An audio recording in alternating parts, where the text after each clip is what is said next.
Can I begin, Presiding Officer, by congratulating Angus MacDonald on bringing this matter before Parliament. It's one of great interest and one which I support in principle, and I will go into that in slightly greater detail before I finish my remarks.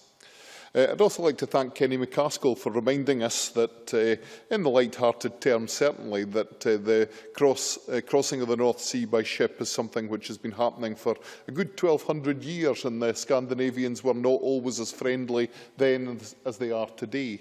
So, as a result, I think we need to work very carefully to ensure that we can restore ferry links if possible. There are a number of challenges, however. Already mentioned is the fact that cheap air travel does exist between Norway and Scotland today, and as a result there is significant competition for passengers on that route. Also, it has to be noted that while there isn't a ferry crossing the North Sea today, there is a considerable trade in freight charters across the North Sea, not least working in the oil and gas industry, where there is a common interest on both sides. We've heard mention of the issue of vessel design, which brings to mind the fact that vessels are not always designed for the routes on which they find themselves. In fact, experience of the Rosyth-Zeebrugge route and the difficulties that were faced there seem to indicate that while that route was profitable, the problem was that the ship that was plying that route would be more profitable elsewhere, and as a consequence, the ship was lost. So it's an extremely difficult set of circumstances we find ourselves dealing with. A competitive route where there is no ferry service at the moment, and where whoever decides to take that ferry service forward will be taking a considerable risk. That's why I think it's extremely important that the suggestion that's carried in this motion is taken quite seriously. Because everyone who has an interest in this, whether it's government, local government in some areas, or commercial interests, need to work together. The port authorities here in Scotland or the United Kingdom, along with those on the other side of the potential route, need to understand the demands of any route very, very strictly before they take this forward.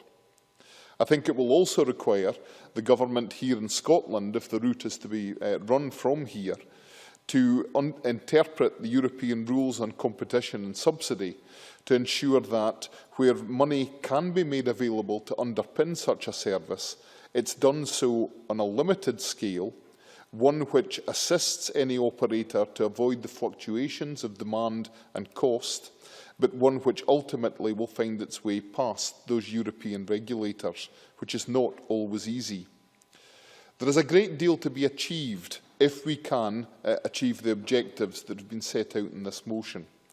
It is not easy, but we must do all we can to ensure that we improve links between Scotland and Northern Europe.